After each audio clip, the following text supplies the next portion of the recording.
നമസ്കാരം ഡോക്ടർ അഞ്ജന. ഇന്ന് നമ്മൾ ഏത് വിഷയമാണ് സംസാരിക്കുന്നത്? സാർ, ഇന്ന് നമ്മുടെ സമൂഹത്തിൽ പലരിലും കാണാറുണ്ട് ഒരു ആവർത്തന സ്വഭാവം അല്ലെങ്കിൽ ഒരു റിപ്പീറ്റേഷൻ. അപ്പൊ ഇതൊരു രോഗമാണോ അല്ലെങ്കിൽ ശീലമാണോ എന്നുള്ള ഒരു കാര്യത്തെ പറ്റി നമുക്കൊന്ന് ഡിസ്കസ് ചെയ്യാം സാർ. തീർച്ചയായിട്ടും. റെപ്പറ്റീഷൻ എന്ന് പറഞ്ഞാൽ സാധാരണ നമ്മൾ പലരും ചെറിയ രീതിയിൽ റിപ്പീറ്റ് ചെയ്യും. ഇപ്പോൾ സ്റ്റുഡൻസ് റിപ്പീറ്റ് ചെയ്യാറുണ്ട്, അല്ലെങ്കിൽ പ്രധാനപ്പെട്ട ഒരു ഫയൽ നോക്കുന്ന ഒരാൾ, ഒരു മെയിൽ അയക്കുന്ന ആൾ, അതൊക്കെ റിപ്പീറ്റ് ചെയ്ത് നോക്കും. അത് നമ്മുടെ ഒരു നല്ലൊരു ശീലമാണ്.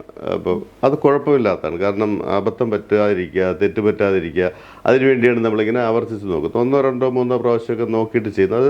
അത് ഒരു വിഷയത്തിൻ്റെ പ്രാധാന്യം അനുസരിച്ച് 1, 2, 3 പ്രാവശ്യം. ഇപ്പോൾ സ്ഥിരമായിട്ട് ചെയ്യുന്ന ആളാണെങ്കിൽ ഇപ്പോൾ ഒന്നും നോക്കാതെ അയക്കാനും പറ്റും. പക്ഷേ ചിലപ്പോൾ ഈ ആവർത്തനം അല്ലെങ്കിൽ റെപ്പറ്റീഷൻ കൂടുതലായിട്ട് നിൽക്കും. ആവർത്തിച്ചാലും പിന്നെയും ഇങ്ങനെ നിൽക്കുന്ന ചില സ്വഭാവമുണ്ട്. അതൊരു ചെറിയ പ്രശ്നമായിട്ട് മാറും. അതിനെ നമുക്ക് നമ്മുടെ ഒരു പ്രൊഫഷണൽ മെൻ്റൽ ഹെൽത്തിൽ OCD എന്നാണ് പറയുക, ഒബ്സസീവ് കമ്പൾസീവ് ഡിസോർഡർ. അതൊരു ലഘു മനോരോഗം അല്ലെങ്കിൽ ഒരു മാനസിക പ്രശ്നം എന്നൊക്കെയാണ് അതിന് പറയുക. അപ്പോൾ എന്ന് പറഞ്ഞാൽ ഒരു വ്യക്തിയുടെ മനസ്സിൽ അർത്ഥശൂന്യമായ ചിന്തകൾ വരും, മീനിങ്ലെസ് തോട്ട് ഇങ്ങനെ വന്നിട്ട് ആവശ്യമില്ലാത്ത ചില പ്രവൃത്തികൾ റിപ്പീറ്റ് ചെയ്യാൻ പ്രേരിപ്പിക്കും. അപ്പോൾ ഒരു കാര്യം ചെയ്ത് കഴിഞ്ഞാലും പിന്നെയും മനസ്സ് പറയും ശരിയായില്ല, വീണ്ടും ഒന്നുകൂടെ ചെയ്യാൻ പറയും. അപ്പോൾ അങ്ങനെ ഒന്നുകൂടെ ചെയ്ത് കഴിയുമ്പോൾ പിന്നെയും മനസ്സ് പറയും ശരിയായില്ല, വീണ്ടും ഒന്നുകൂടെ ചെയ്യാൻ പറയും.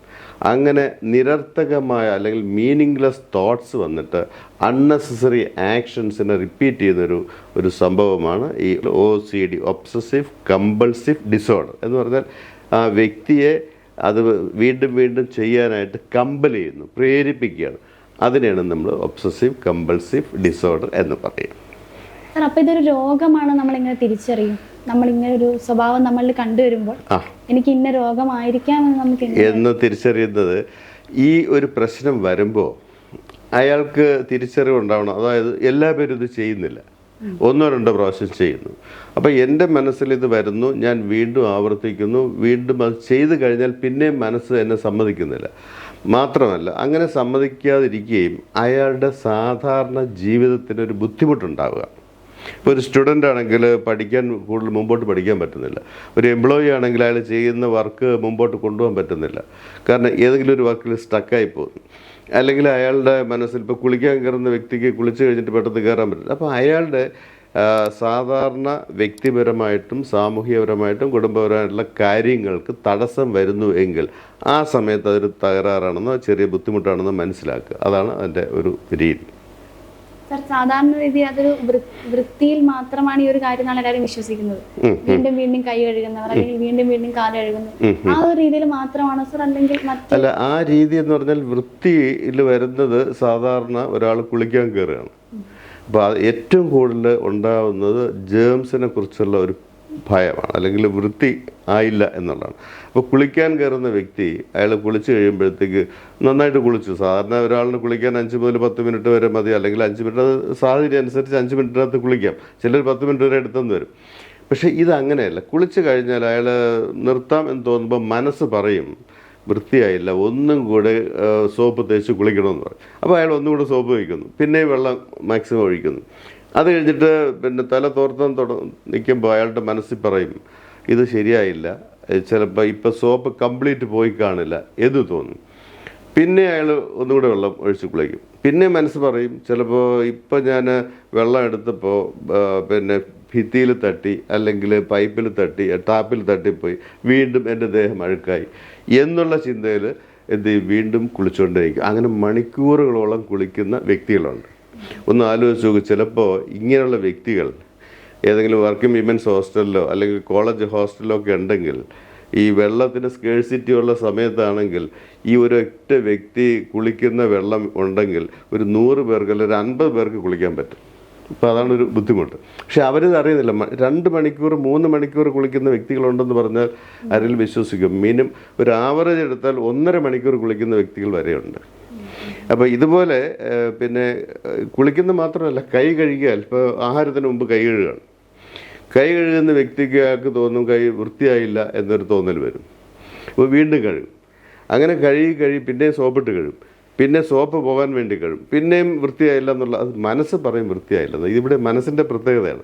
അയാൾ ചെയ്ത് കഴിഞ്ഞു, അയാൾക്ക് അറിയാം എങ്കിൽ പോലും അതിനെ നിർത്താനോ ഉപേക്ഷിക്കാനോ പറ്റാത്ത അവസ്ഥയാണ് ഈ ഒബ്സഷൻ അല്ലെങ്കിൽ കമ്പൾസീവ് ആയിട്ടുള്ള വരുന്നത്. അവിടെയാണ് തകരാറായിട്ടുള്ളത്. അപ്പോൾ വൃത്തി എന്ന് പറയുമ്പോഴത്തേക്ക് മറ്റ് രീതി എന്ന് പറഞ്ഞാൽ, ഇപ്പോൾ ടോയ്ലറ്റിൽ പോകുന്ന ചില വ്യക്തികൾ ആദ്യമേ തന്നെ ക്ലോസറ്റ് മൊത്തം ഒന്ന് കഴുകും, എന്നിട്ടേ ടോയ്ലറ്റിൽ അദ്ദേഹത്തിന് ഉപയോഗിക്കാൻ പറ്റും, ആ വ്യക്തിക്ക് ഉപയോഗിക്കാൻ പറ്റും. അങ്ങനെയുള്ള ആൾക്കാരുണ്ട്. ചിലപ്പോൾ അതിന് മുമ്പ് അവിടെ ഉപയോഗിക്കുന്ന ബക്കറ്റ് മൊത്തം കഴുകും, എന്നിട്ടേ പിന്നെ ബാക്കി കാര്യങ്ങൾ ചെയ്യാൻ നോക്കും. ഈ ടോയ്ലറ്റ് പോയി കഴിഞ്ഞാൽ പിന്നെ ശരീരം മൊത്തം കഴുകുന്ന ആൾക്കാരുണ്ട്, കൈ കഴുകി നിൽക്കുന്ന ആൾക്കാരുണ്ട്. അപ്പോൾ വൃത്തി എന്ന് പറയുന്നൊരു വലിയ സംഭവമായിട്ട് മാറുന്ന കാര്യങ്ങളാണ്. ചിലപ്പോൾ എന്തെങ്കിലും ഫ്രൂട്ട്സ് കഴിക്കാൻ വാങ്ങുന്ന ഫ്രൂട്ട്സ് അത് കഴുകി ഫ്രൂട്ട്സ് ചിലപ്പോൾ തൊലിയൊക്കെ പോകും, എന്നാൽ ഇദ്ദേഹത്തിന് കഴിക്കാൻ ഒക്കില്ല. അങ്ങനെയുള്ള സംഭവങ്ങളുണ്ട്. അപ്പോൾ ഇതാണ് ഈ വൃത്തിയുടെ കാര്യം പറയുന്നത്. സർ, വൃത്തിയുടെ കാര്യത്തിലല്ലാതെ മറ്റെന്തൊക്കെ കാര്യങ്ങളിൽ നമുക്ക് ഒരു റിപ്പീറ്റേഷൻ കാണാൻ സാധിക്കും? വൃത്തി ഏറ്റവും കോമൺ ആണെങ്കിലും മറ്റ് കാര്യങ്ങളിൽ ഇത് കാണാൻ പറ്റും. ഉദാഹരണത്തിന് ഒരു വിദ്യാർത്ഥി, ഒരു സ്റ്റുഡൻറ്റ് പഠിക്കാൻ ബുക്ക് എടുത്തു കഴിഞ്ഞാൽ അയാളുടെ മനസ്സിൽ തോന്നും, ഞാൻ ഇപ്പോൾ വേറൊരു റൂമിൽ പോയി അവിടെ ഇരിക്കുന്ന ഒരു സാധനത്തിൽ 3 പ്രാവശ്യം തൊട്ടതിന് ശേഷം വന്നിട്ട് ബുക്കെടുത്ത് പഠിച്ചാലേ പഠനം ശരിയാവും. അങ്ങനെ ചിന്തിക്കുന്ന വ്യക്തികളുണ്ട്. ചിലപ്പോൾ അമ്മയോ അച്ഛനെ വിളിച്ചു വരുത്തിയിട്ട് അവരെ ഏതെങ്കിലും ഒരു സ്ഥലത്ത് നിർത്തിയിട്ട് അവരുടെ മുന്നിൽ അവർക്ക് ചുറ്റും കറങ്ങിയതിന് ശേഷമേ പഠിക്കാൻ പാടുള്ളൂ. അപ്പോൾ ഇതൊന്നും ഇല്ലാതെ പഠിക്കാമെന്നാൽ വിദ്യാർത്ഥിക്ക് അറിയാമെങ്കിലും ഇത് ചെയ്യാതെ അടുത്ത പ്രവൃത്തിയിലേക്ക് പോകാൻ ഒക്കില്ല. ഇപ്പോൾ ഒരു ഓഫീസ് ആവശ്യത്തിന് ഒരു മെയിൽ അയക്കുന്ന ഒരാൾ, ഇപ്പോൾ ഒരു IT ഇൻഫർമേഷൻ ടെക്നോളജി വർക്ക് ചെയ്യുന്ന ഒരാളാണ്, അല്ല അങ്ങനെ കമ്പ്യൂട്ടറുമായിട്ട് ബന്ധപ്പെട്ട ആൾ, അയാളുടെ ഒരു മെയിൽ ഡ്രാഫ്റ്റ് ചെയ്ത് കഴിഞ്ഞാൽ അദ്ദേഹത്തിന് പിന്നെ ഒരിക്കലും ഒരു തൃപ്തി വരില്ല. ശരിയായ വീണ്ടും അത് മോഡിഫിക്കേഷന് വേണ്ടി ഇരിക്കും. സത്യം പറഞ്ഞാൽ ഒരു 10 മെയിൽ അയക്കേണ്ട സമയത്ത് ഒരു മെയിൽ പോലും അയക്കാൻ പറ്റില്ല. അപ്പോൾ അത് ജോലിയിൽ ബുദ്ധിമുട്ടുണ്ടാക്കും. ചിലപ്പോൾ എന്തെങ്കിലും നോട്ട് എഴുതുന്ന വ്യക്തികൾ അല്ലെങ്കിൽ ഒരു അസൈൻമെൻറ്റ് എഴുതുന്ന വ്യക്തി എത്ര എഴുതിയാലും ശരി, അത് ശരിയായില്ല എന്ന് തോന്നിയിട്ട് എന്ത് ചെയ്യും, ചിലപ്പോൾ അത് ഇങ്ങനെ തിരുത്തി എല്ലാം കീറിക്കളഞ്ഞിട്ട് പിന്നെയും ചെയ്യും. അങ്ങനെ നമ്മുടെ ലൈഫിലുള്ള എല്ലാ ഏരിയയിലും ഇത് പ്രകടമാണ്. ഇങ്ങനെ ഇത് കാണാൻ പറ്റും. ഇപ്പോൾ വൃത്തിയിൽ മാത്രം, ബാക്കി ഇതുപോലുള്ള മറ്റ് മേഖലകളിലെല്ലാം കാണാൻ പറ്റും. സർ, ചിലരിത് പുറത്ത് പ്രകടിപ്പിക്കാറില്ലെന്ന് കേട്ടിട്ടുണ്ട്. അതെങ്ങനെയാണ് സർ? ഇത് പുറത്ത് പ്രകടിപ്പിക്കാതെ അത് പുറത്ത് നമുക്ക് കാണാൻ പറ്റിയില്ല എങ്കിലും, അതായത് കമ്പൽസീവ് ആക്ട് കാണാൻ പറ്റില്ല, ഈ പ്രവൃത്തിയിൽ കാണിക്കാൻ പറ്റും. ഇപ്പം ആവർത്തിച്ച് ചെയ്യുന്ന പ്രവൃത്തികളാണ്. ചില ആൾക്കാർ ഇപ്പോൾ 4-5 പ്രാവശ്യമൊക്കെ അടിച്ചതിന് ശേഷമേ ഏതെങ്കിലും പ്രവർത്തിച്ചു, അല്ലെങ്കിൽ ഒരു കറങ്ങിയിട്ട് അല്ലെങ്കിൽ വേറെ എന്തെങ്കിലും ചെയ്തിട്ട് അത് പുറത്ത് നമുക്ക് അറിയാൻ പറ്റും. പക്ഷെ ചില വ്യക്തികൾക്ക് പുറമേ അവരൊന്നും ചെയ്യില്ല, പക്ഷെ മനസ്സിനകത്ത് ഈ റെപ്പറ്റേറ്റീവ് തോട്ട്സ് വന്നുകൊണ്ടേയിരിക്കും. ആവർത്തിച്ച് പല ചിന്തകൾ വരും. ആ ചിന്തകൾക്ക് പരിഹാരം കണ്ടാലേ അടുത്ത കാര്യത്തിലേക്ക് പോകാൻ നോക്കും. ഒരു ഉദാഹരണത്തിന് ഒരു സ്റ്റുഡൻറ്റ് തന്നെ ഒരു ടോപ്പിക്ക് വായിക്കുമ്പോൾ അയാൾ ആ സംഭവത്തെക്കുറിച്ച് ചിന്തിക്കണം. ഇപ്പോൾ ഒരു സ്വാതന്ത്ര്യ സമരത്തെക്കുറിച്ച് ചിന്തിക്കണം, ഏതെങ്കിലും ഒരു ഇൻസിഡൻ്റാണ്. അപ്പോൾ ചിന്തിക്കണം, ആ സമയത്ത് ഇന്ന വ്യക്തി എന്തുകൊണ്ട് എന്തുകൊണ്ട് വീട്ടുകാർ അദ്ദേഹത്തിനെ തടഞ്ഞില്ലേ, അല്ലെങ്കിൽ വീടിനെ ഉപേക്ഷിച്ചിട്ട് അങ്ങനെ സ്വാതന്ത്ര്യ സമരത്തിന് പോകാൻ പറ്റിയോ? ഈ ചിന്ത അയാളുടെ മനസ്സിൽ വരികയാണെന്നിരിക്കട്ടെ, സപ്പോസ് എക്സാമ്പിളാണ്. അപ്പോൾ ഇതിനൊരു പരിഹാരം കാണുന്നത് വരെ അടുത്ത ടോപ്പിക്കിലേക്ക് ഇതിനെക്കുറിച്ച് ചിന്തിച്ചുകൊണ്ടിരിക്കുക. അപ്പോൾ അദ്ദേഹത്തിൻ്റെ മനസ്സിൽ പല ചിന്തകൾ, ആ കുട്ടിയുടെ മനസ്സിൽ പല ചിന്തകളും വരും, ആൻസറായിട്ട് വരും. അതൊന്നും തൃപ്തി വരില്ല, കാരണം അയാളെ കണ്ടിട്ടില്ല, ചോദിക്കാൻ പറ്റുന്നില്ല. അപ്പോൾ അടുത്ത ടോപ്പിക്ക് പഠിക്കാനൊരു ബുദ്ധിമുട്ടായിരിക്കും. അപ്പോൾ ഇതുപോലെ മനസ്സിനകത്ത് വരുന്ന ചിന്തകൾ, ഇപ്പോൾ ഞാനിപ്പോൾ അടുത്ത കാലത്ത് കണ്ട ഒരു സ്റ്റുഡൻറ്റ്, അയാളിനെ എന്തോ വായിച്ചുകൊണ്ടിരുന്നപ്പോൾ ഒരു കങ്കാരു എന്നുള്ളൊരു വാക്ക് കിട്ടി. അപ്പോൾ കങ്കാരു എന്ന് കിട്ടിക്കഴിഞ്ഞപ്പോൾ പിന്നെ മുമ്പോട്ട് പോകാൻ വയ്യ. കാരണം ഈ കങ്കാരുവിന് ഒരു സഞ്ചി ഉണ്ടല്ലോ അല്ലേ, അതിൻ്റെ പോച്ച് എന്തുകൊണ്ട് ഫ്രണ്ടിൽ വന്നു, ബാക്കിൽ എന്തുകൊണ്ട് വന്നില്ല? അപ്പോൾ ഈ ഒരു ചിന്ത വരികയാണ്. അപ്പോൾ ഇതിൻ്റെ ഒരു ആൻസർ കറക്റ്റായിട്ട് കിട്ടാതെ മുന്നോട്ട് പോകാൻ ഒക്കില്ല. അതുപോലെ പല ചിന്തകൾ, നെഗറ്റീവും പോസിറ്റീവും, മിക്കവാറും നെഗറ്റീവ് തോട്ട്സ് ആയിരിക്കും. അൺവാണ്ടഡ് തോട്ട്സ് എന്നാണ് അവർ പറയുക. ഇപ്പോൾ സെക്ഷൽ കണ്ടൻറ്റുള്ള തോട്ട് അല്ലെങ്കിൽ മറ്റ് പാടില്ലാത്ത തോട്ട്സ് അവർ കണക്കാക്കുന്ന തോട്ട്സ് വരും. അപ്പോൾ അതിൽ നിന്ന് അവർക്ക് രക്ഷപ്പെടാൻ പറ്റില്ല. അപ്പോൾ അതുമായിട്ട് ഇങ്ങനെ ഇരിക്കും. അപ്പോൾ വേറെ കാര്യങ്ങളും ചെയ്യാൻ ഒക്കില്ല. അതിനെ ഒബ്സസീവ് റൂമിനേഷൻ എന്നാണ് പറയുക. അപ്പോൾ ഈ റൂമിനേഷൻ വന്നു കഴിഞ്ഞാൽ അവരുടെ മനസ്സിന് സമാധാനം ഉണ്ടാവില്ല. പക്ഷേ പുറത്ത് വേറെ അസ്വസ്ഥതകളൊന്നും ഉണ്ടാവില്ല. അപ്പോൾ പാരൻസിനോ മറ്റുള്ളവർക്കോ മനസ്സിലാവില്ല ഇയാൾ എന്തുകൊണ്ട് ഇങ്ങനെ ബുദ്ധിമുട്ട് അനുഭവിക്കുന്നു എന്ന് അറിയാൻ ഒക്കില്ല. പക്ഷേ അയാളുടെ പ്രവൃത്തിയിൽ അയാൾക്ക് ഒരു സമാധാനം ഇല്ലാതെ പോകുന്ന ഒരവസ്ഥയാണ് റൂമിനേഷൻ എന്ന് പറയുക. അപ്പോൾ അങ്ങനെ അതുകൊണ്ട് പുറമേ നമുക്കൊന്നും കാണാനൊക്കില്ല. അപ്പം സാധാരണ പാരൻസ് വഴക്ക് പറയും, അല്ലെങ്കിൽ ടീച്ചേഴ്സ് വഴക്ക് പറയും. ഇപ്പോൾ ക്ലാസ്സിലിരിക്കുന്ന ഒരു സ്റ്റുഡൻറ്റ് അയാൾ വേറെ ഒരു ലോകത്തായിരിക്കും. അയാളുടെ ഉള്ളിലുള്ള ആ ബുദ്ധിമുട്ടിന് അയാൾ ഇങ്ങനെ അതുമായിട്ടുള്ള യുദ്ധത്തിലായിരിക്കും. പക്ഷേ അതിൻ്റെ പേരിൽ മറ്റുള്ളവർ സഹകരിക്കുകയോ വഴക്ക് പറയുകയോ ചെയ്യും. അങ്ങനെ ഉണ്ടാവാറുണ്ട്. ഈ ഒരു ആവർത്തന സ്വഭാവം നമ്മൾ എല്ലാവരിലും കുറച്ചൊക്കെ ഇല്ലേ? ഞാൻ ആദ്യം പറഞ്ഞതുപോലെ ആവർത്തന സ്വഭാവം എല്ലാവരിലും ഉണ്ട്. അത് നല്ലതുമാണ്. ഒരു പരിധി വരെ ആവർത്തിക്കേണ്ട കാര്യങ്ങൾ ആവർത്തിക്കുന്നത് കെയർഫുള്ളായിട്ട് ചെയ്യുന്നതിൻ്റെ ലക്ഷണം തന്നെയാണ്. പക്ഷേ ചില വ്യക്തികളുടെ സ്വഭാവത്തിൽ ഒരു അല്പം കൂടുതലായിട്ടുള്ള ഈ മെറ്റിക്കുലസ് ആയിട്ടുള്ള പെരുമാറ്റം ഉണ്ടാവും, ഓവർ ക്ലീൻലിനെസ്. ഇപ്പോൾ ഒരു ഓഫീസിൽ വരുന്ന ഒരു ഓഫീസർ റൂമിലൊക്കെ നോക്കുമ്പോൾ അവർക്ക് എല്ലാ കാര്യങ്ങളും ഒരേ രീതിയിൽ തന്നെ ഇരിക്കണം. അവരുദ്ദേശിക്കുന്ന രീതിയിൽ തന്നെ ടേബിളിൽ ഓരോ സാധനങ്ങളും അവിടെ തന്നെ ഇരിക്കണം. വേറെ ഒന്നും മാറിയിരിക്കാൻ പാടില്ല. അപ്പോൾ വീട്ടിൽ വന്നാലും ഓരോ സാധനങ്ങൾ വയ്ക്കുന്ന സ്ഥലമുണ്ട്, അങ്ങോട്ടും മാറി അവർക്ക് വലിയ അസ്വസ്ഥതയായിരിക്കും. അങ്ങനെയുള്ള വ്യക്തിത്വമാണ്, അതൊരു പേഴ്സണാലിറ്റിയാണ്. ഒബ്സസീവ് പേഴ്സണാലിറ്റി എന്ന് പറയും. അപ്പോൾ അവരെ കൂടെ ജീവിക്കുന്ന മറ്റുള്ളവർക്കും ബുദ്ധിമുട്ടായിരിക്കും. കാരണം വീടൊക്കെ നല്ല നീറ്റ് ആൻഡ് ക്ലീൻ ആയിരിക്കണം വീട്ടിലാണെങ്കിൽ, അല്ലെങ്കിൽ ഓഫീസാണെങ്കിൽ എല്ലാ കാര്യങ്ങളും അങ്ങനെ അവരുദ്ദേശിക്കുന്ന പോലെ കാര്യങ്ങൾ നടക്കണം. ഇപ്പോൾ ചില ആൾക്കാർ എംപ്ലോയീസ് നടക്കുന്ന രീതി പോലും ഇങ്ങനെ നടക്കുന്നത് എന്തിനാണ്, അവർക്ക് വേറെ രീതിയിൽ നടന്നുണ്ട്. ഇപ്പോൾ ഡ്രസ് കോഡ് തന്നെ അവരുടെ മനസ്സിലൊരു നല്ലതെന്ന് തോന്നുന്ന ഡ്രസ് കോഡ് ഉണ്ടാവും, അത് തന്നെ വേണമെന്നുണ്ടാവും. ഇപ്പോൾ ഒരു ഹെയർ സ്റ്റൈലാണെങ്കിൽ അവർക്കൊരു നല്ലതെന്ന് തോന്നുന്ന ഹെയർ സ്റ്റൈലുണ്ട്, അതല്ലെങ്കിൽ അവർക്കൊരു അസ്വസ്ഥയായിരിക്കും. അപ്പോൾ അങ്ങനെയുള്ള ചില സ്വഭാവം അതൊരു ശീലമാണ്.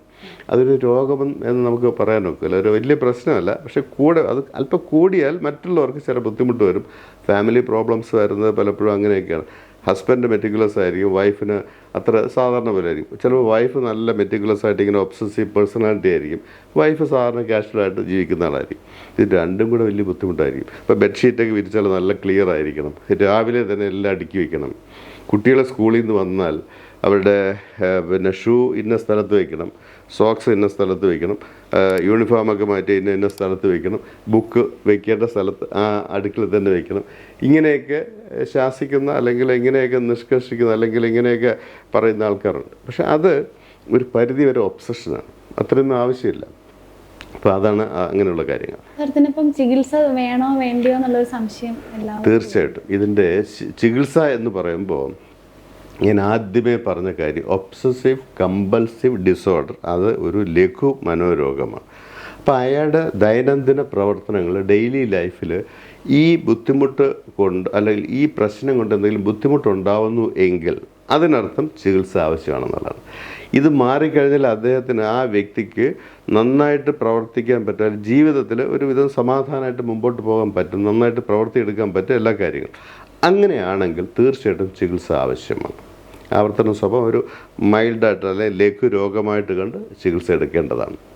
സർ, ചികിത്സ എങ്ങനെയൊക്കെയാണ് സർ? ഏതൊക്കെ തരത്തിലാണ് നമ്മൾ ഇതിനെ ചികിത്സിച്ച് ഭേദമാക്കുന്നത്? ഇതിന് നല്ല സൈക്യാട്രി ട്രീറ്റ്മെൻറ്റ് മെഡിസിൻസ് ഉണ്ട്, നല്ല ഔഷധങ്ങൾ ഇതിന് ലഭ്യമാണ്. അതോടൊപ്പം തന്നെ അത് മാത്രം പോരാ, അതോടൊപ്പം തന്നെ സൈക്കോ തെറാപ്പീസ് ഉണ്ട്. മനസ്സിൻ്റെ ചികിത്സ, മരുന്നില്ലാത്ത സൈക്കോ തെറാപ്പീസ് ഉണ്ട്, പലതരത്തിലുള്ള ബിഹേവിയർ തെറാപ്പി, മറ്റ് സൈക്കോ തെറാപ്പീസ് ഉണ്ട്. അങ്ങനെയാണ് ഇതിനെ ചികിത്സിക്കുന്നത്.